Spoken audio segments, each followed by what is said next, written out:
在讲说，就可能人活到了一定的年纪的时候，他就会发现他的人生可能有一定的这种周期性，就是说他现在经历的困难和他以前遇到的可能是境遇不同，但是那些感受却是很相似的。所以他就是这个朋友就在问说，那这样的话，他是不是就是无力的摆脱他？就是他会觉得说，好像这个是不是他人生的一种模式？他可能知道说这个是不是他的一种业力的显现，但是他就可能会感觉到说，他现在的人生和他之前所经历的很多的这种感受是很相似的，所以他好像是觉得在一个轮回当中，但是他就是无力去改变，也无力去挣脱。对。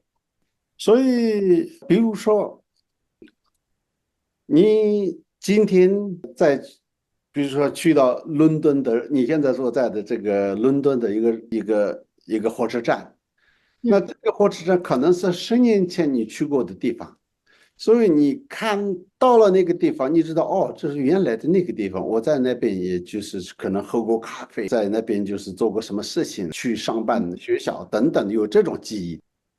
但是这个和今天你的记忆当中突然就想起这件事情和今天的你的情况也没有什么特别的关系，但是有一个联系，有什么呢？过去的10年前的你和今天的你，以佛教的用词来说，就是同一个相续。嗯。所以因为这样，只是你想起了这件事情，但是没有什么，不一定有什么直接跟现在的你的生活能起到什么作用或什么受到什么影响的。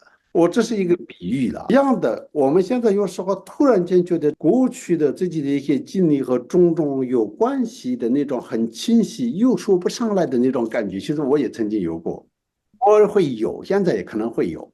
这个以佛教的观点来讲，就是证明是什么？有前世今生，你过去的业力和现在我们的生活是有关联的，这是这样的一个模糊的记忆在潜意识当中，阿赖嗯。耶识里面，OK。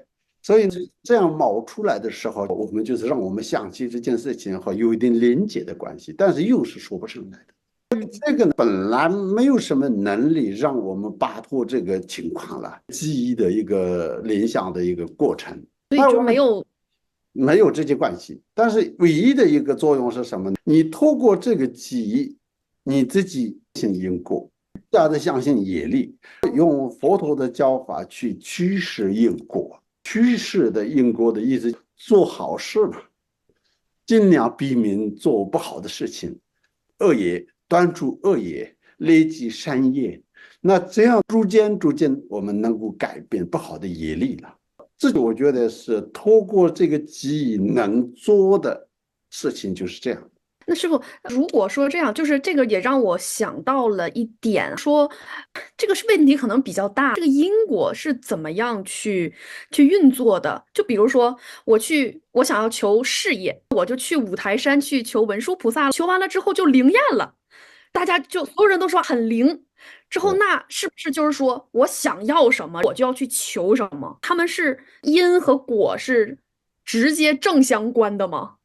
这个也是这个问题好像。非常复杂的一个概念。因果和果绝对是有直接关系的，但是呢，你种什么因，能不能完全直接你能享受这个果吗？真的是不一定。比如说，你有一个田地，种了什么蔬菜啊，什么东西，但是呢，你就是等了几个月后，有可能你突然间去世了，你不在了，它长出来的时候你不在了。那个过嗯。后你没办法连接，你在了，但是突然间可能有一些天灾人祸，各种原因可能会，或者这个有严重的，比如说旱灾，或者有各种各样的原因，也不一定能长出这个真正的果。但是嗯。也不能否定是完全不会有这个结果的，因为很多的这些农夫他们种了，真的也得到了。结果的。对。所以呢，因果这个关系本身，你祈求观音菩萨、祈求文殊菩萨有没有用？有用。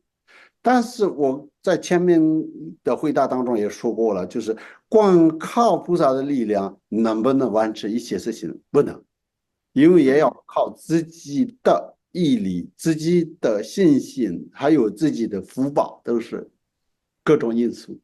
我们种任何东西，或者你看我们这个手机，我们认为全部都是苹果那个什么他们一个公司做出来的吗？其实不是。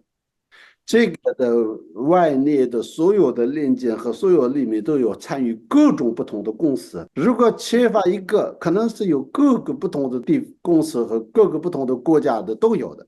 如果缺了一个，就可能会它没办法完整的制造出这个苹果的。对对，所以就是有很多的因缘，很多其很多的他的因缘因缘。的每一个过都有很多的因缘具足了，所以阿毗达摩里面也专门讲了6个因4个缘，总共有9种不同的因缘能产生的果，每个果都有9种不同的因缘。所以这个呢，就是如果我们比较全面一点了解的话呢，我们比较不容易对因果产生怀疑的。而是嗯，我们产生怀疑，主要是因为我们自己不懂，所以才有很多怀疑。是，对，是的。